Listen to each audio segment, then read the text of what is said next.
Hi students, welcome to my lectures on thermodynamics. In my second lecture, I am going to explain you on the thermodynamic properties. In the last lecture, we have learned about system, surroundings, universe. In today's lecture, we discuss about the thermodynamic properties. As we know, we have defined what is system. Okay, then how we can able to say a particular mass or energy is at a specific state. That means in order to define the system, okay, we have to define its state. Example, we know water at room temperature, at 1 atmospheric pressure at 25 degrees centigrade, the water is liquid. That means I am defining a system based on certain conditions. Those are conditions like pressures, temperatures, volume. If I define those pressures, temperatures, volumes, then I can define a specific state of the system. Okay, let us see. Every system has certain characteristics by which its physical condition is defined. Just I have given the example of water, right?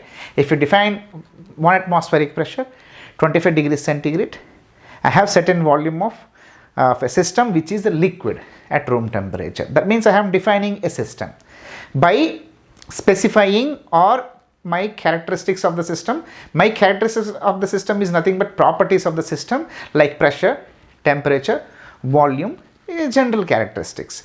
There are other properties of the system apart from pressure, temperature, volume are internal energy, enthalpy, Gibbs free energy, Helmholtz free energy. That means these are the different properties of a system. If you define these properties, that means you can define a state of a system. That is what this is. Every system has certain characteristics by which a physical condition is described. And the second, these characteristics are called properties of the system. For example, volume, pressure, temperature, internal energy, enthalpy, entropy, Gibbs free energy. These are comes under the properties of a system. That means if you define these, that means you can define a system which is at a specific state. Okay. Next, if the properties of a system change from state 1 to state 2, the system has undergone change of state. That means if I have certain thing at P1, V1, pressure at some pressure V1, pressure P1, volume V1. If the properties of the system changing means if I am taking that system to some other level, that means P2, V2, pressure 2 and volume 2, then the system has undergone the change of state 1, P1, V1 to P2, V2. The same thing I have explained on the board. If I draw a graph on pressure and volume, if my system is at the state 1, that means if I taken the system is at the state 2, that means here it is P1 and this is volume V1. That means this is P1, okay, then the volume is V1. And I have taken the system to pressure P2 and the volume V2. That means the system has undergone the change of state. That is nothing but state. This is one state 2. Okay, the succession of state passed between 1 and 2 is called path. The succession of state. That means if you know the state everywhere on the path from 1 to 2, I mean you can see this is called the path of the system. That means you know where exactly system is traveling. Okay, if this is state 1 and this is state 2 and between these are the intermediate states. If you know all the intermediate states, okay, from state 1 to state 2, then it is called the path of the system. Okay, the path of the system became the process.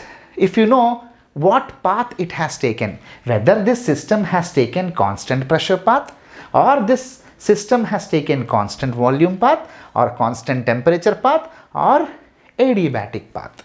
Okay, that means that is how this is called. That means if you know the path and if you know everything about the path, that means it could be any one of the path, it could be described.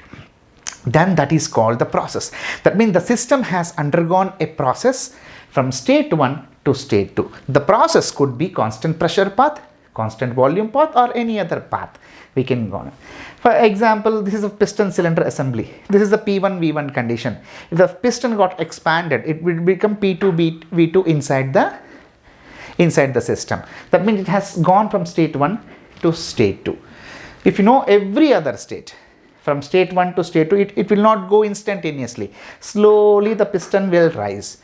If you know each and every point between this rise, then it is called the path. Okay, and you can see here, if the path is completely specified, it is called process. And the last one, if the system returns to the same state, okay, that means you can see the cycle. If the system returns to the same state, then it is called cycle. Okay, generally heat engines, refrigeration cycles, everything operates in a cycle. Okay, that means this is because it has taken from state 1 to state 2, it has taken the path A, and again it is coming back to the state 1 through path B, or it could be the same path. Then it has undergone a complete cycle. State 1 to 2, again 2 to 1, it is called the cycle. And if you talk about the path, you can see PV diagram. From state 1 to state 2, system can go through path A or path B or path C. Any path the system can take. The heat and work requirements depends on which path it has taken. If it has taken path A, the W and Q are different. If it is path B and path C, different paths, different energy requirements, and different Q and different W. This is what the basic of thermodynamic properties. And we will discuss more about the properties in the next lecture. And you can see these are the properties of the system. Among these, few are intensive and few are extensive. The properties could be intensive property and the property could be extensive property. We are going to discuss the detail in the next lecture with a small example. Hope now you understand what are the properties, state, path and process. Thank you very much. We will meet again.